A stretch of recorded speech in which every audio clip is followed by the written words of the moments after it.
酿肉，中式烹饪里非常经典的技法，自己在家做容易肉馅发柴，煮熟就散。其实掌握关键技巧，就能鲜嫩入味，造型完整。今天拆解酿肉万能公式。酿肉最大的特色就是一菜双味，荤素合一，所以我们肯定要准备2个东西，外层的食材，常见的有茄子、香菇、青椒、豆腐。我今天额外的选择了一个羊肚菌，对半切开就可以了，这样它就中间有了酿肉的空间。香菇把中间这个蒂掰断啊，但是掰的时候一定要注意，不要把这个香菇掰裂了，掰裂了就不好看了。水里放点盐，再喷点油，把香菇、羊肚菌也要烫一下，倒出来沥干水分。接下来把它晾干啊，晾干这件事情很重要，也可以用网纸巾吸一下水分。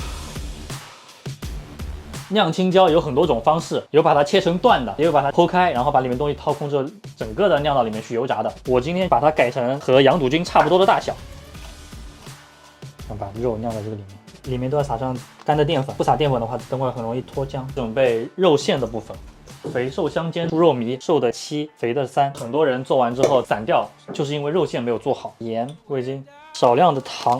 生抽，我还会放点虾滑进去，蚝油，一点点生粉，把它搅匀。拌匀之后，你看它这个状态其实还是比较散的。我们要把它彻彻底底的打到起胶发黏，朝着一个方向，再多摔打一下。这种状态它虽然起胶发黏了，它不会脱掉，但是它还有一个问题，就是它没有那么多汁儿，这地方是空的，对吧？看着很多，对不对？打一打，它就会把这水全部吸到这个肉里面，既多汁儿又不会散掉。如果你做馄饨馅那种里面特别多汁的，1斤肉能够打到4、5两水进去。泡发好的香菇切成小丁，香菇粒、葱花、灵魂香料油，继续搅匀它。里面的配料根据你的需求来放，如果你喜欢吃腊肉啊、虾干、瑶柱，放一点点也是很提风味的，没有任何的讲究，只是搞到这种起胶起黏的状态就可以了。接下来我们就把这个肉馅塞进去，用裱花袋也是可以的。我这边就用手了，直接按压紧实，按匀，放在一边备用就好了。我们等会要去蒸嘛，所以它可以肉稍微多一点。如果煎的话，就肉不要太多，青椒不要太厚，因为太厚的话，它等会儿煎的时候煎不匀，不好看。边缘都要稍微收一下，不要让它粘到这个底下去啊，给点力，让它两肚菌结合得更紧密一点，这样就可以了。按理来说，这个肉馅当中是要放一点生姜，但是因为我们家人都不爱吃生姜，所以我们就没放。然后，如果你的肉特别新鲜的话呢，料酒也可以不放。你们一定要根据自己的情况调整。我女儿还不爱吃葱，但葱油她可爱吃了，已经变成了破棉袄了。马上就要给她买手机，然后到了朋友圈屏蔽我的那个情况了。我觉得已经离那天不远了。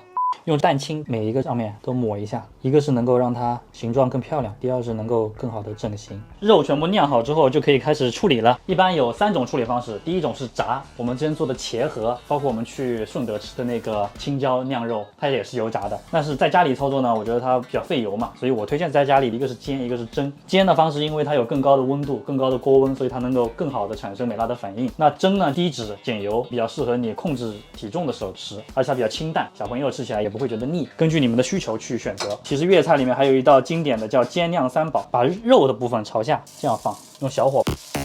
这个是我又要来安利不粘锅了，你看不粘锅，太香了。这个时候要注意火候，要看它不要焦掉，同时要上色，颜色漂亮吗？我们因为是小火，所以需要把边上的跟中间换位置，这样才能够让它煎得更漂亮。背面青椒和这个都要再煎一煎，煎出一点虎皮的状态来。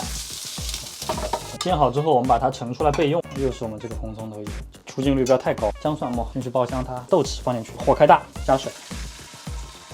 接着把我们这个菜放下去，把肉朝下去放，因为这样肉能够吸到那个汤的味道。这时候你可以转小火，如果你担心做不好的话。花雕酒沿着锅边倒进去，生抽、蚝油，再来一点糖，中火把盖子盖上去，焖3分钟。这个颜色要稍微重一点点，我放几滴老抽进去啊，勾上一点芡，稍微摆一下盘。羊肚菌啊要朝外一点，这样看着比较好看一点。最后再把这个芡汁倒下去。看看肉，羊肚菌，太香了，太好吃了吧！我的天哪，好喝啊！饭店水平，光顾了吃了，因为它太香了，葱花都忘了撒。饭店出锅之前还会再撒点明油，这样上面就更漂亮。剩下这个我们就直接去蒸就好了，大概8到10分钟就可以了。哦，这个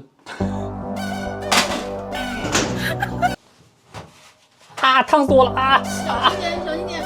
蒸的其实也挺漂亮的，撒上葱花，再淋上一点蒸鱼豉油，就淋到这个底下就好。如果为了更好看的话，你可以再往上面淋一点油，呲啦一下，这样它就有油亮油亮的感觉，看着还可以吧。如果是我就会选择清蒸了，因为我正在减肥。猪膝多吃鲜嫩，好吃。好好吃。这个菜最牛逼的就是既能吃到肉的那个鲜味、油脂的那种丰润，又能够吃到羊肚菌、香菇的香味，所以它是一个非常牛逼的荤素结合的菜。做的过程当中，我会发现几个可能需要注意的：肉粒虾仁不要切得太小。我刚才吃到2块大大的那个虾仁，就很有嚼劲，很 Q 弹。这个我强烈推荐大家在家里学起来，就算不学也一定要收藏，真的，这个真的太好吃了。